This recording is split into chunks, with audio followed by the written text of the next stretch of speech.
Hi, welcome back. See this seat here? I've got a number of these seats and I'm nearly at the end of them. But what I want to show you is how I spoke shave and how close I get and how I'm trying to make as little work as possible with the spoke shave. And it's going pretty good. Have a look at this.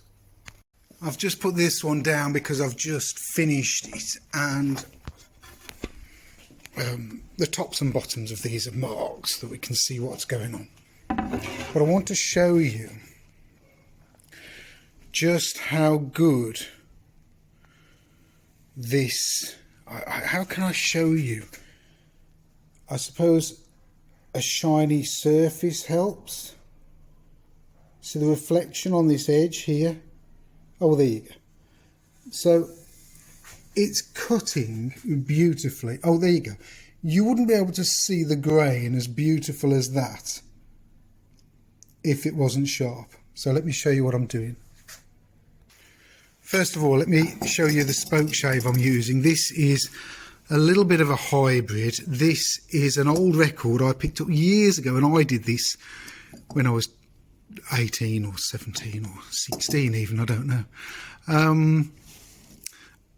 It's the 151, which has got two adjusters, which I find so useful. I would advise anybody, if you're getting into this, if you want to use spoke shaves, go for one with these, because what you can do, what I do, is I put a slight camber on the blade, as I normally do on plain blades. So I treat it like a plane, and I treat these like my lateral adjustment to get it seriously controlled so that it's in the middle. But it isn't just controlled.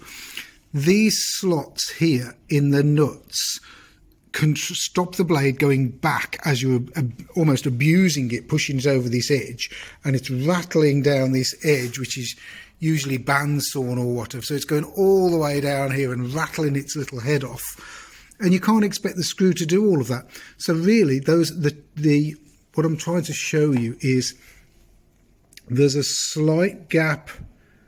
There's a slight gap there, but there isn't a gap here because the blade is backed up against those. So I push the blade in with the screws, and when it's in the right place, when I push it in, when I'm advancing the blade, I leave it locked up with those in place like that. It means that the blade can only go further forward. Well, it's not going to do that. It's not going to go further forward. Anyhow, let's get this in the vise and show you. Right, now it is all about the marking out. So I want to show you, there's a little bit of the pencil line there. I'm splitting the pencil line. Look at that. You can just see a bit of pencil there. Well, that's because I'm trying to get as close to this line as possible. And if you look at this curve, there are no major lumps and bumps in it. So set your bandsaw up well, cut to the line and leave just a little element of the line in. Look at that. See if I can, there you go. Little elements like that. Right, now what I'm going to do is show you how I spoke shave this, and it is a patience thing, and I've got to try and film it, so that's the bit. Let's see if we can do this. Right, so what I do when I start is I look down here for the high spots, and I know there's a high spot here. I can grab a pencil and I can put a little bit where the high spots are. So I know that it's going to probably take these patches off first. But I don't go square down. I actually go at a bit of an angle. That makes, if I go square down, it's the base is that big. But if I go at an angle, it doubles the length of it. So that's why I go down like that. So here we go. So straight away it's taken some of this off, and you can hear it making it, skipping it over the pieces, over the gaps, which is good. So that's two, and already if you go around there and look at that, you can see the colour. Come down a bit, you can see where it's taken some out of here, not there, some out of here, not there, nor there. Anyhow, it's skipping over. So straight away, this is feeling smoother than it was. Let's go back round there. Right, so now I'm going to go straight down. So that's 3 times I've pushed it over, and the hollows now are there, there, bit of one there and one there. So in 3 pushes it's done pretty much sort of 60%, over 50%, 60, 65, 70% of the wood is already smooth. So I'm just going to do one more time, and I'm going to position, because I've got a camber on the blade, I'm going to go slightly that way because I feel that I'm taking too much off this way. So let's just do that. Right, that's better. It's taken there's a definite lump there. So what's that, about 5? Now we're down to, there's a hollow there, there's a hollow there, there's a little bit there, there's a bit there, there's a bit there. I'm nearly in the middle here, so I don't have to go much further, but I'll just do that anyhow. So it's looking really good and it's feeling beautiful. Thank you. So if we look down here, can you see this as well? If you look down here, the shine on here is absolutely beautiful. Trying to get the, there you go, you can see where I've just penciled. So this is beautifully smooth here, rough there, beautifully smooth again. Oh, that was rubbish. God, that sounded. Now that's better. Still one more there, bit there, little bit there, and I've come on to this. So that's looking much better. So now we really are dealing with the last 5%, which is great. Bit here. And I haven't even pushed it over 10 times yet, I don't think. So the Spokeshave can be a really accurate tool. It can be your best friend. I'm just going to skip over it. So now I'm just going to put it slight angle. I can see this joint. I can see this joint. I want to show you this joint because this is important.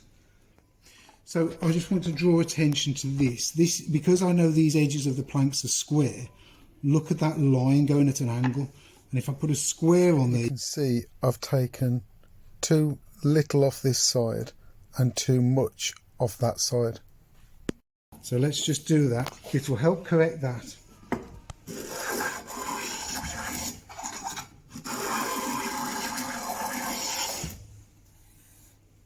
Getting better. One more. It just doesn't.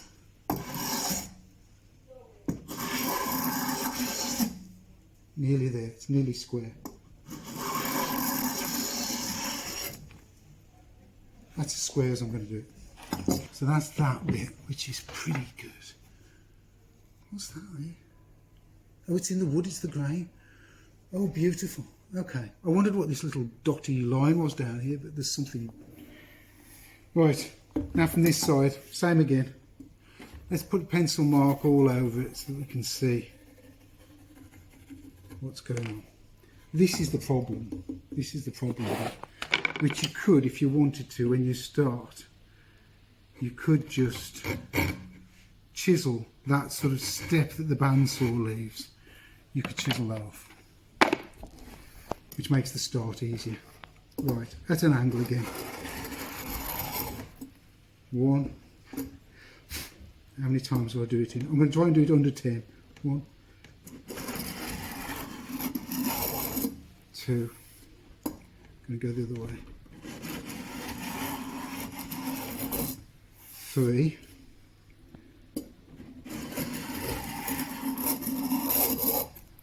4. It's whipping that out, so I've got so my centre is down here. So this is the other thing about doing a curve. You need to know where the centre is, and that's it. This is ripping out, so I've got to go from here to that line and stop.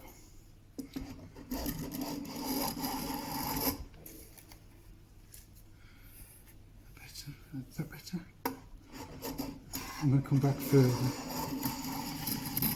There you go. Right, so I've got to stop there. And I'm nearly there.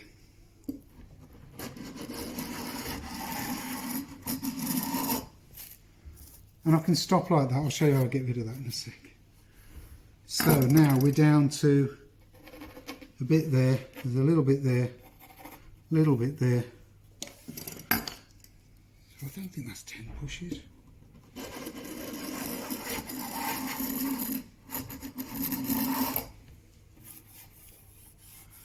Right, now these just little bits, I'm just going to do a little extra bit on those.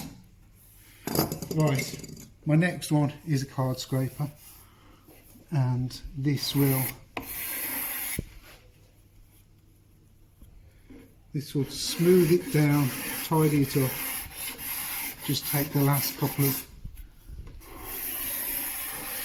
discrepancies off, and that feels, there's a bit of pencil in there.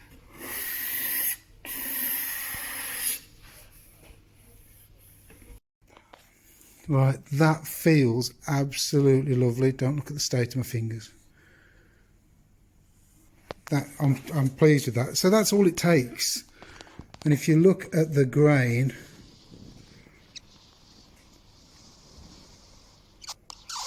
it's beautiful. Looks great through the camera. So there's no rough grain. There's a couple of bumps here. So the key really to it, there's a couple of bumps there, is if you've bandsawn it and you've got straight lines coming across here, change the angle of the cutter, whether it's the Spokeshave or the card scraper, change the angle so that it bridges across the tops of those areas that are left proud. So I'm just going to do that. Could you... So I'm just going to, where was it? There. So I'm just going to go at an angle that way. I can feel the, and you can hear it sometimes. You can hear it skipping across the tops. But that essentially is it. So that's it. So I hope that helps. The idea is that this helps. Spokeshaves are brilliant. Card scrapers are brilliant. This feels beautiful and it's well worth doing it by hand. You could make a pattern for a router, you could route it all out, you could do all of that, but these are so much better. Thanks for watching. So you can see here this chatter, you can see how it's not, the blade is not comfortable, it's leaving an uneven finish. Come on. And then here, just there, it starts being smooth again. So up to this point, here is against the grain. From this point onwards is with the grain. And I've got to show you, if you're going against the grain, you will see, let me find it. Where's it gone? You'll see bits like this where it's chattering against the grain. You'll feel it, it's just not as smooth, it's not as comfortable. So, right, I've got to say as well, we can wax, if you get some wax, this is old candle wax, rub it over the bottom. If it starts getting a bit hard to do, a bit of candle wax makes all the difference. And that looks like it's come straight out of a plane. But it hasn't, as you know. So, a little bit of wax, a bit of patience. Thanks for watching. Cheers.